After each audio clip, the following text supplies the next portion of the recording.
heavy steps, ragged breathing. There isn't much time left.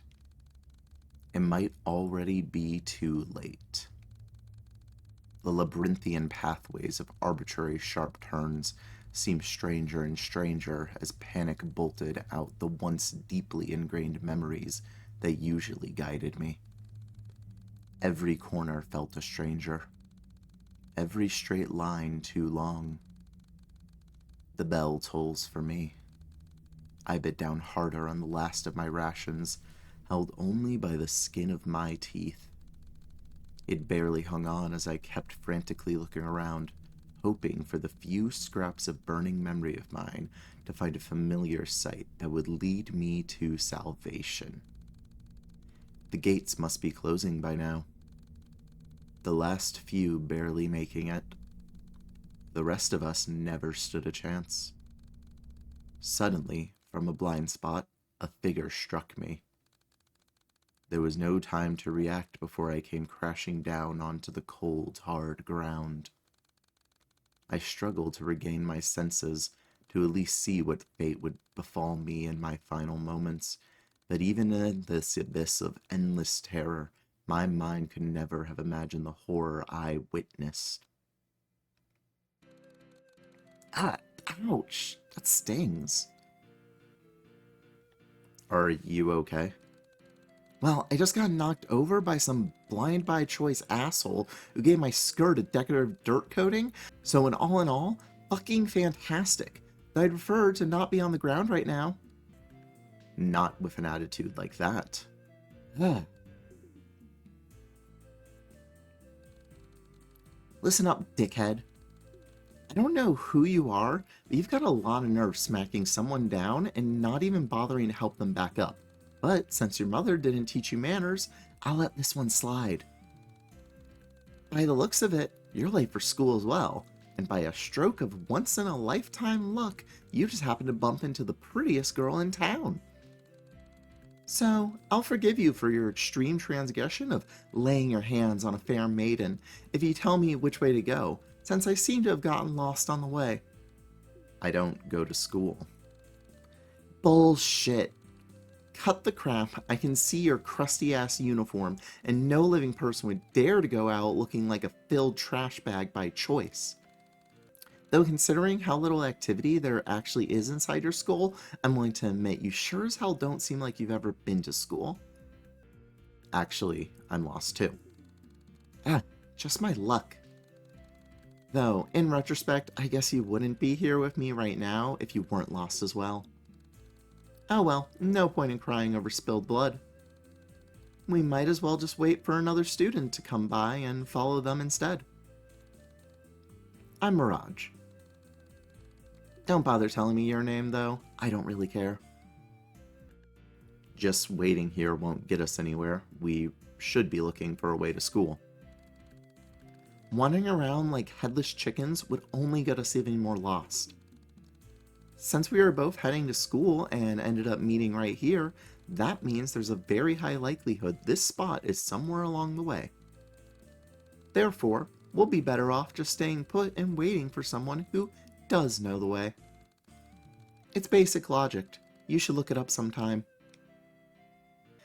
Anyone who knows the way will already have gone through there. Sounds to me like you're just looking for an excuse to give up. Heh. Can't give up if I never try in the first place, and I don't make a habit out of trying. Why not? Because nothing matters. There's no point in trying if the end result will be the same anyway. Try as you might, you'll eventually just become forgotten dust in the wind, like the rest of us. I mean, really? Take a moment to think about it. The human mind, in its complete vastness, is capable of recognizing its utter helplessness and uselessness in the face of inevitable and unavoidable non-existence, but is incapable of coming to terms with it. We can only ever ignore it, hide from it, or temporarily escape from it, but the fact is that we are bound to the way of all things. Death is unavoidable, not only to us, but all that exists or ever has existed. Every living being will eventually die out. Every speck of matter will eventually wither away and dissipate into entropy. It doesn't matter if you lived a good life or if you left a legacy behind. It doesn't matter if humanity survives for 1,000 years or dies out tomorrow. The end result is the same, the absolute nothing. Human intelligence is far beyond that of other animals, but it would be misguided to consider that a gift. All other beings have the gift of ignorance, of not understanding what we do. Our intelligence is not a gift, it's a flaw. It's an overextension of evolution.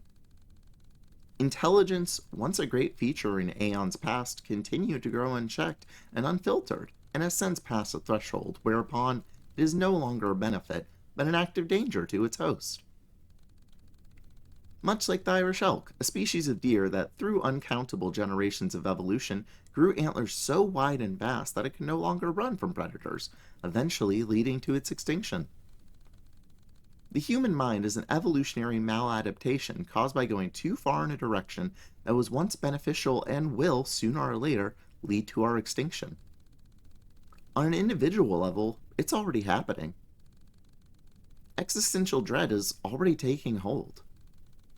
I'm sure you felt it too. The pain and fear of being nothing, becoming nothing. The suffering of understanding that we are unable to come to terms with it, so we hide from our own intelligence. We set limits. We stop ourselves from thinking deeply about what will happen when we die. We create distractions. We keep our minds busy with mundane activities, entertainment, to stop ourselves from having to come face to face with the truth. We sublimate it. We transform our self-reflective suffering into another form, art, to keep it from consuming us. Anything to avoid the panic. But these ways are all simply temporary. They're just there to push back the inevitable veil of helplessness and despair that would encompass and ruin us. In the end, nothing matters. There's no point in trying to find joy in life, for life in and of itself is suffering. You're wrong. You criticize those who consider our vast intelligence a gift, and yet also misguide yourself to believe our meaninglessness is a curse? How could it not be? Nothing we do matters in the end, and that is precisely why we are not shackled by the burden of expectations, the fear of eternal judgment, or the failure to meet up to an arbitrary definition of what makes our limited time not wasted.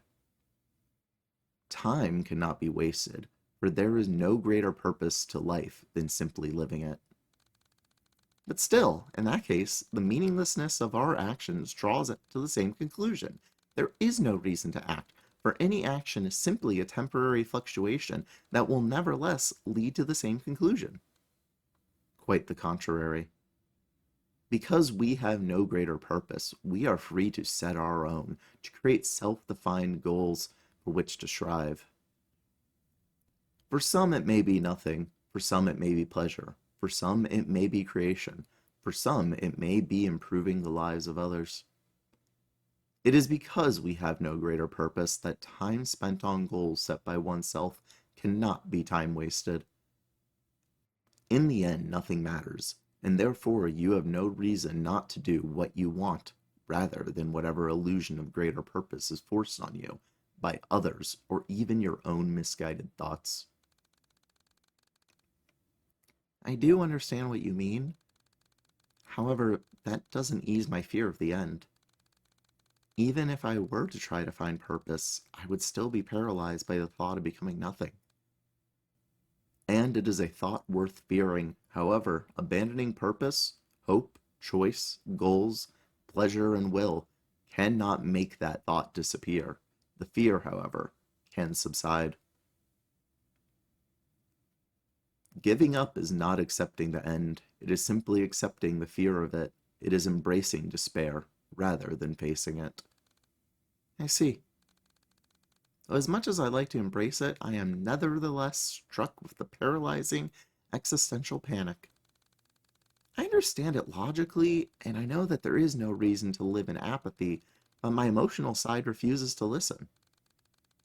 The fear persists, and I cannot motivate myself to seek purpose, despite knowing I must.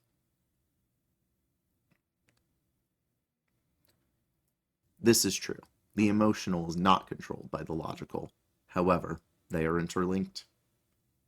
Just as the deepest, darkest depths of despair can overthrow reason and the logical warping them to fit into that haze of depression, so too can reason influence and overpower emotion, regardless of how impenetrable its defenses may seem. By continually forcing to subvert those creeping negative thoughts with the positive logical ones, the emotional mind will eventually, slowly, gradually start to shape to fit the logical. It is not an easy job. It is not a quick job.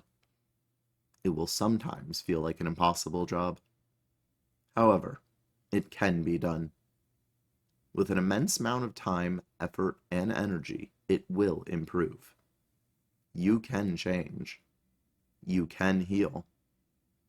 And during the hardest times, when all seems lost and you want to give up, never forget, we will always love you. Well, I'll be damned. Guess you got a good head on your shoulder after all. Hell, I'm impressed. Man, I feel like I've just shed the weight of the world off my back. Or rather, you've done that for me. And honestly, from the bottom of my heart, thank you. You've given me a lot to think about, and while I'm sure I have a long and hard road ahead of me, I'm optimistic. For the first time in what feels like an eternity, I'm optimistic. Say, we're already way too late for school, and it's become quite clear by now that nobody's gonna come lead us there. So how about you and I ditch that passion-draining penitentiary and go grab something to eat, huh? Yeah, sure. I've got nothing better to do today. You're paying, though. Oh, you sneaky bastard. But, alright. I do owe you one anyway, so what better time to cash out your did a nice thing to a girl way out of my league coupon than now, eh?